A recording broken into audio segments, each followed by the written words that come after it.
आप जैसे एक अमीर आदमी ने मेरी कला को सड़कों के हवाले कर दिया था।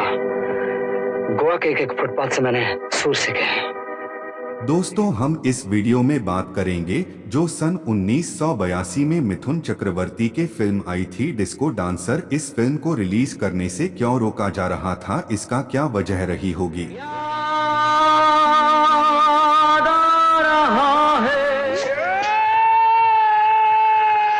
डिस्को डांसर फिल्म में मिथुन चक्रवर्ती के अपोजिट जो अभिनेत्री काम की है, उस अभिनेत्री इस फिल्म को रिलीज के बाद क्यों हुई खफा और किस से की थी बेरुखी। इस घर में एक बेरहम बाप ने उसकी बेटी को छुपा कर रखा है जो मुझसे प्रेम करती है, उसी को लेने आया। डिस्को डांसर फिल्म में जावेद जाफरी को जब ऑफर हुआ तो जावेद जाफरी इस फिल्म को क्यों ठुकराया, आखिर ऐसा क्या था इस फिल्म में जो जावेद जाफरी फिल्म में काम करने से किया इनकार। हम जानेंगे डिस्को डांसर फिल्म की पूरा किस्सा हम लेकर आए हैं। इस फिल्म की ऐसी 15 फैक्ट बात की सच। उस शहर को मेरे बचपन का उधार चुकाना है। अगर डिस्को डांसर फिल्म को सच्चाई जानना है तो वीडियो में बने रहिए अंत तक, और वीडियो पसंद आता है तो चैनल को कर लीजिएगा सब्सक्राइब। तो चलिए वीडियो में आगे बढ़ते हैं और करते हैं video start.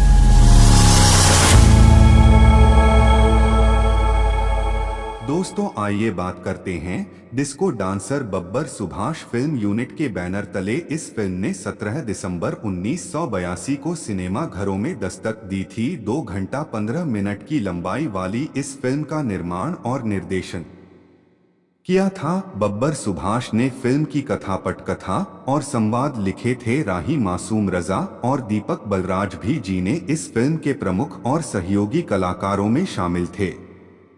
Mithun Chakraborty, team Yashpal, करण राजदान, कल्पना अय्यर, ओम पुरी, ओम शिवपुरी, गीता सिद्धार्थ तथा मेहमान भूमिका में राजेश खन्ना आदि।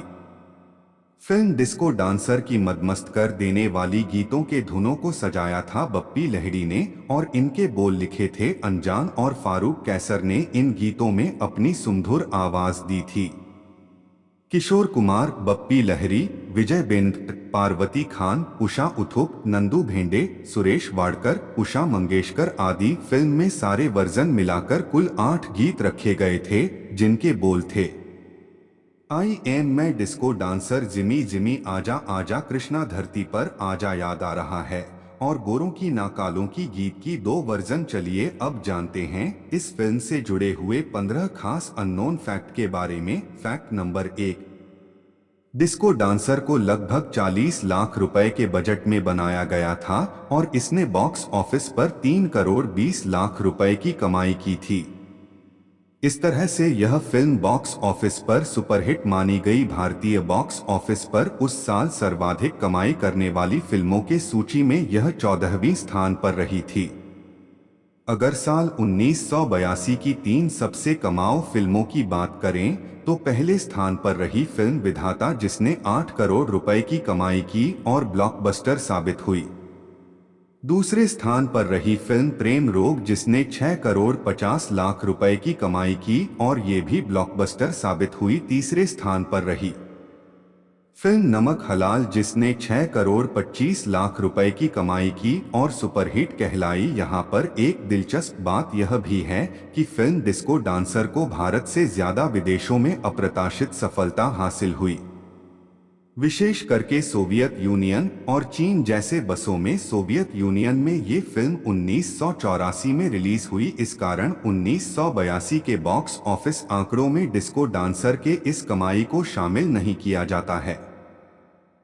फिल्म सोवियत यूनियन में 100 हफ्ते और चीन में 75 हफ्तों तक चली। सोवियत यूनियन में फिल्म को रिकॉर्ड 6 करोड़ 10 लाख लोगों ने देखा है, जिससे वहां फिल्म आवारा और बॉबी के बाद तीसरी सबसे ज्यादा कमाई करने वाली फिल्म बनी। कमाई के मामले में फिल्म ने लगभग 60 मिलियन रूबर की कमाई की, जिसकी भारतीय मुद्रा में कीमत लगभग 94 करोड़ रुपए की थी।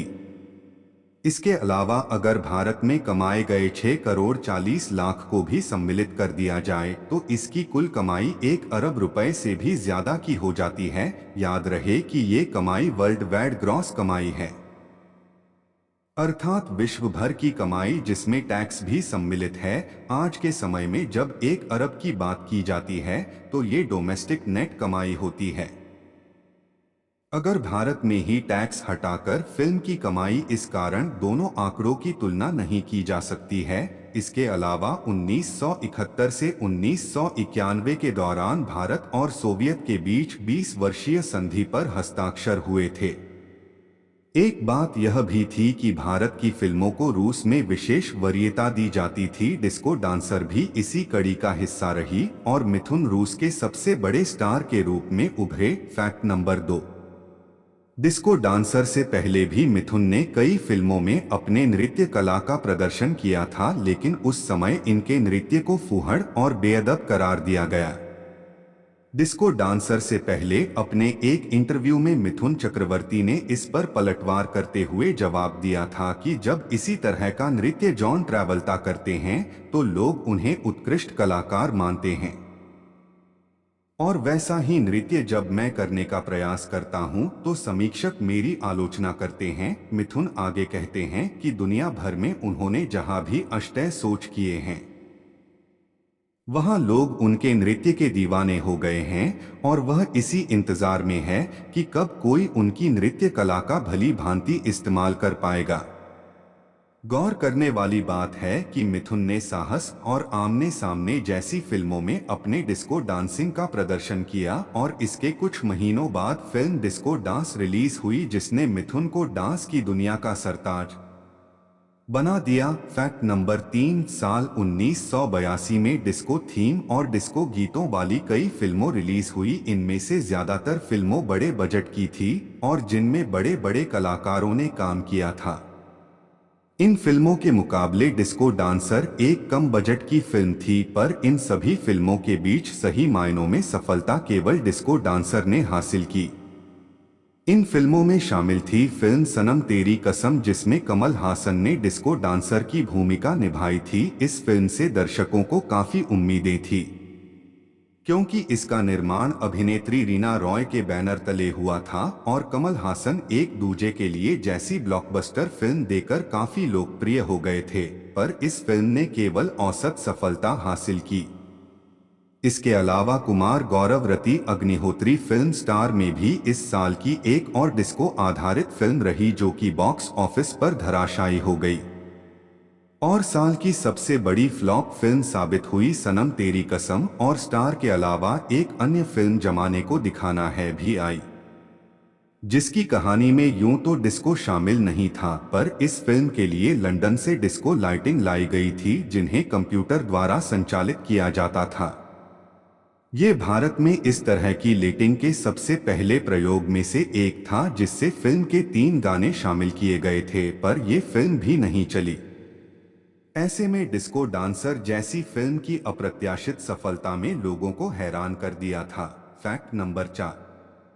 अभिनेता जावेद जाफरी बताते हैं कि पहले फिल्म में उन्हें भी एक रोल ऑफर हुआ था, पर उनसे कहा गया कि उन्हें मिथुन से कमतर नृत्य करना है, पर जावेद जाफरी ने ऐसा करने से इनकार कर दिया, क्योंकि उन्हें लगता था कि वह मिथुन से बेहतर नृत्य कर सकते हैं और कमतर नाचना उनकी कला का अपमान है।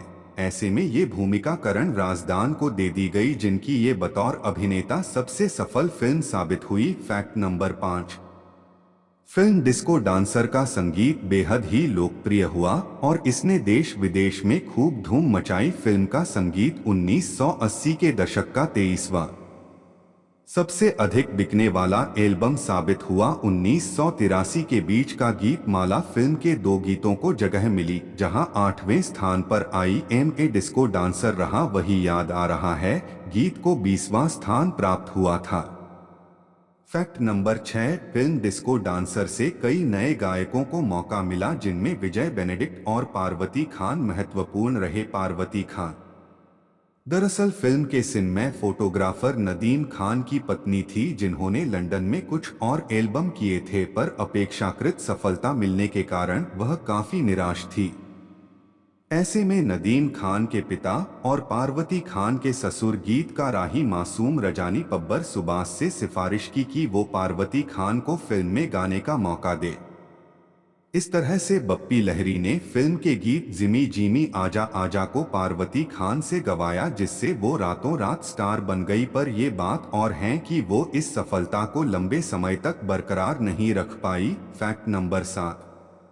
फिल्म के अभिनेत्री किम यशपाल और निर्देशक बब्बर सुभाष के बीच फिल्म के दौरान काफी मनमुटाव हो गया था। दरअसल बब्बर सुभाष किम के गैर जिम्मेदार रवैये से बेहद नाराज थे। बब्बर सुभाष बताते हैं कि जब उन्होंने फिल्म में किंग को साइन किया था, तब किंग की पहचान डानी डेंगजोप्पा की गर्लफ्रेंड के रूप में होती थी और इंडस्ट्री में उनकी कोई खास पूछ नहीं थी। बावजूद इसके उन्होंने शूटिंग के दौरान इतने नखरे दिखाई कि सारे लोग परेशान हो गए। वही किम का कहना था कि फिल्म की सफलता से सबको फायदा हुआ, जैसे कि मिथुन चक्रवर्ती एक बड़े स्टार बन गए, बप्पी लहरी डिस्को किंग के रूप में जाने जाने लगे, बब्बर सुभाष एक बड़े निर्देशक के रूप में उभरे तथा विजय बेनेडिक्ट और पार्वती खान को रातों रात प्रसिद्धि मिली। पर उन्हें इस फिल्म की सफलता में तनिक श्रेय नहीं मिला। ये बड़ी विडंबना है कि यशपाल ने 2 सालों में 3 बड़े हिट फिल्मों में काम किया, जैसे कि बुलंदी, नसीब और डिस्को डांसर, तथा वो अपने छोटे से करियर में राजेश खन्ना, मिथुन चक्रवर्ती, ऋषि कपूर आदि के साथ बतौर नायिका दिखीं। बावजूद इसके ना उन्हें कभी कोई शोहरत मिली ना श्रेय। किम ने आगे ये भी बताया कि वो एक प्रशिक्षित है और उनके पास नृत्य के 5 डिप्लोमा भी मौजूद हैं, लेकिन उनकी नृत्य कला का फिल्म में सही तरह से इस्तेमाल नहीं किया गया। इस मनमुटाव के बाद बब्बर सुभाष और किम काफी समय तक एक साथ काम नहीं किया, पर आखिरकार सन 1988 की फिल्म कमांडो में मिथुन, किम और बब्बर सुभाष एक साथ नजर आए। साथ ही इस फिल्म में किम हेमंत बिरजे के ऑपोजिट थी, वहीं मिथुन की नायिका मंदाकिनी रही। Fact number 8। Film disco dancer में मिथुन की मां का किरदार निभाया था अभिनेत्री गीता सिद्धार्थ ने, जो कि उम्र में मिथुन के ही बराबर थी। इस फिल्म की सफलता के बाद गीता सिद्धार्थ को अक्सर मिथुन चक्रवर्ती की मां की भूमिका मिलने लगी, खासतौर पर बब्बर सुभाष की कई फिल्मों में गीता सिद्धार्थ ने ही मिथुन की मां की भूमिका निभाई, जैसे कि 1984 की फिल्म कसम पैदा करने वाले की, 1987 की डांस डांस आदि। इसके अलावा सन 1988 की फिल्म जीते हैं सांसे में भी दोनों ने मां बेटे की भूमिका निभाई थी। Fact number 9। Film disco dancer साल 1982 की वो दूसरी फिल्म थी जिसमें राजेश खन्ना और मिथुन चक्रवर्ती साथ में नजर आए थे। इसी साल आए फिल्म अशांति में भी उन्होंने साथ काम किया था, जहां फिल्म अशांति में मिथुन चक्रवर्ती स्पेशल अपीयरेंस में नजर आए थे, वही डिस्को डांसर में राजेश खन्ना ने स्पेशल अपीयरेंस दी थी। दोनों ही फिल्मों में मिथुन चक्रवर्ती का काम काफी सराहा गया था। उस साल की फिल्म पत्रिकाओं में अशांति की समीक्षा में कहा गया कि मिथुन चक्रवर्ती अपनी छोटी सी भूमिका में फिल्म के सभी कलाकारों पर भारी पड़ते दिखते हैं, जिसमें शबाना आजमी और राजेश खन्ना जैसे दिग्गज कलाकार भी शामिल हैं। कई समीक्षकों ने माना कि 1976 के मृग्या और 1981 की हम पांच के बाद 1982 में मिथुन चक्रवर्ती ने फिर से अपने आप को अशांति और शौकीन जैसी फिल्मों से साबित किया। इन फिल्मों की सफलता के बाद फिल्म फेयर पत्रिका ने मिथुन चक्रवर्ती को अपने कवर पेज पर जगह देते हुए लिखा था कि टैलेंट की जीत। Fact number 10। संगीत विशेषज्ञ परम अरुणाचलम का मानना है कि फिल्म डिस्को डांसर के संगीत की सफलता इसलिए भी सुनिश्चित हुई क्योंकि पिछले कुछ सालों में डिस्को संगीत के प्रति लोगों का रुझान पारा था। एक तरफ बप्पी लहरी प्यारा दुश्मन और अरमान जैसी फिल्मों में इस तरह का सफल संगीत दे चुके थे, वही डिस्को डांसर से एक साल पहले एक बेहद सफल डिस्को एल्बम रिलीज हुई जिसका नाम था डिस्को दीवाने, जिसे पाकिस्तानी गायिका नाजिया हसन ने गाया था और इसे बनाया था भारतीय मूल के संगीतकार विद्यु ने। इस एल्बम की सफलता ने नए कीर्तिमान गढ़े और दुनिया भर में इसकी 2 करोड़ से ज्यादा कॉपियां भी की, जो कि आज भी एक रिकॉर्ड है। इसकी सफलता में ये एहसास करा दिया कि भारत में डिस्को संगीत की काफी संभावनाओं दिखती है, जैसे डिस्को डांसर में भली भांति भुनाया गया। बप्पी लहरी ने पूरे 80 के दशक में डिस्को आधारित संगीत बनाया, जिनमें कुछ काफी सफल भी रहे, पर कोई भी डिस्को डांसर के स्तर तक नहीं पहुंच पाया। यह जानना भी बड़ा दिलचस्प है कि भारत में डिस्को का क्रेज जितनी जल्दी आया उतना ही जल्दी धूमिल भी होने लगा, जिसके दो कारण थे। एक तो बप्पी लाई में जल्द ही अपना ध्यान डिस्को से हटाकर दक्षिण भारतीय मसाला फिल्मों की ओर केंद्रित कर लिया तथा विधवार फिल्म के असफलता के बाद काफी सीमित हो गए। इस तरह से डिस्को डांसर में डिस्को की जो लहर पैदा की थी वह बहुत आगे नहीं बढ़ पाई। Fact number 11। फिल्म के कुछ गीत बप्पी लहरी ने खुद गाए थे, जो कि मूल रूप से किशोर कुमार गाने वाले थे। किशोर कुमार ने फिल्म का एक गीत जरा मुड़के मिला आंखें गाया था। इसके अलावा वो फिल्म की एक और गीत याद आ रहा है भी गाने वाले थे। किशोर कुमार ने याद आ रहा है गीत को क्यों नहीं गाया, इस विषय में कई मत प्रचलित हैं।